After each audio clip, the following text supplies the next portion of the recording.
Hello and welcome to glennzb TV, the show that puts glennzb into your virtual headset.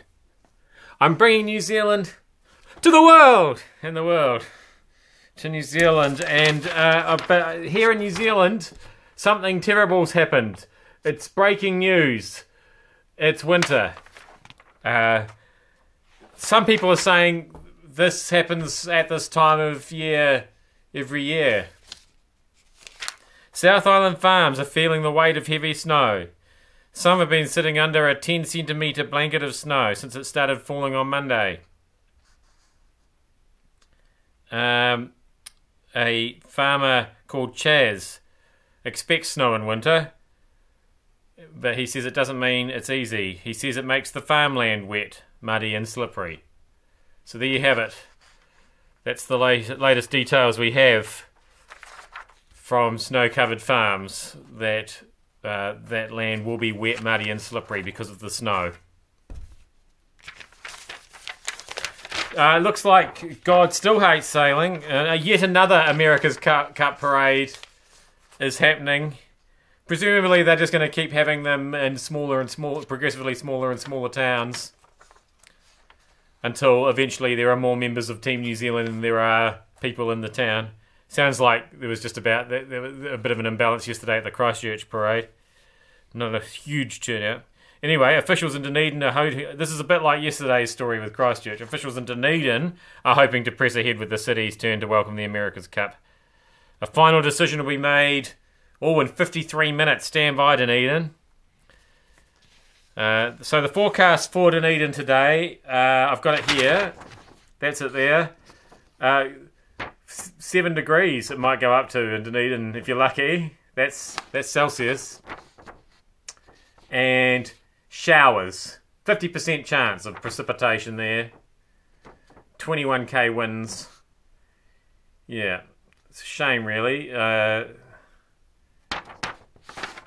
no, that's that Thursday there. If they'd had it tomorrow, look at that. I mean, it's still cold, going up to 8. But a bit... Yeah, so that's a bummer. Meanwhile, remember a week or so ago when they were in Bermuda? What's the forecast for Bermuda today? Oh, just the 29 degrees. Sunny conditions. Well, partly cloudy, but, you know, can't have everything. Yep. I wonder if they remember being in Bermuda. So... Weird thing today in the building, we had a couple of power surges. I don't know if they were weather related, because of course the country is experiencing this. Some have described it as extreme, others have described it as being wintry conditions. But anyway, this morning we had a couple of power surges and the lights all went out and then came back on again. Unfortunately the air conditioning didn't come back on again. Quite hot in here at the moment. And it would be the one day that I've come dressed. I didn't layer up. I've got inappropriate undergarments under here for taking this top off, so that won't be happening. I'm not going to go into more details, no.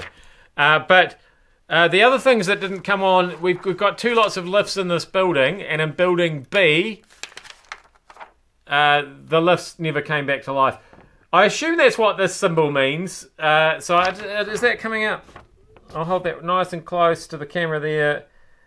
So there's a sort of almost like a no smoking. I presume that means don't use the lift sign. And then above that is a little fire sign. So I presume that means the lift's also on fire. So don't use it because it might be on fire. It's gone back to the ground floor. Yeah, I think we'll just stick with the stairs today, just to play it safe there. Geez, I've got a lot of stuff to get through today. I'll tell you what I will not pay for, because I had one of those days again where I was confronted with a big pop-up message when I turned on my computer this morning, and I started googling around for information. To all our readers in New Zealand, this is the big message. I mean, it was literally that big on my computer screen.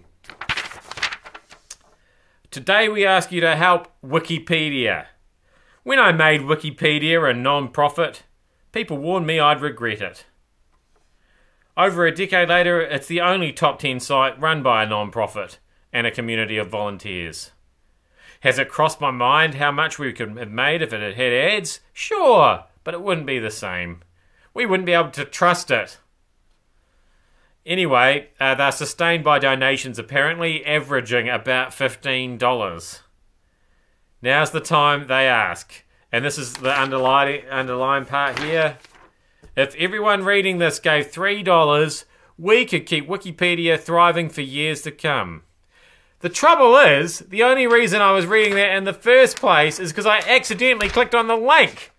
Because, I don't know about you, but when I'm searching for reliable information on the internet, I always ignore the Wikipedia posts and go to, I don't know, a reputable news site and not something that's crowdsourced by people who might just want to spread a rumour about the person I looked up.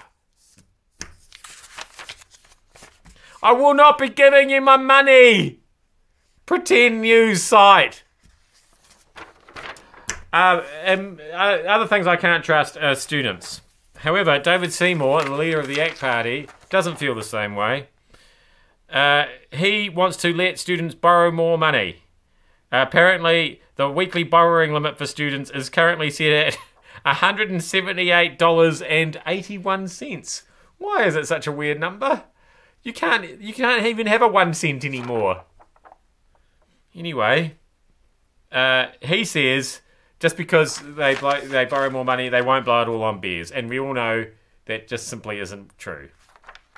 In fact, they'll probably spend $200 on beers even though they've only got $178.81. And they'll just say to the bartender, can I please owe you the remaining $21.19? I am glennzb. That was an extraordinarily long episode of glennzb TV. I hope you had time to watch it all. Otherwise, I'm just talking to myself. I know I said yesterday I'll try and shorten it down. I really will try tomorrow, but it just depends how much interesting stuff there is out there. I will see you then. Thank you for having me in your virtual headset.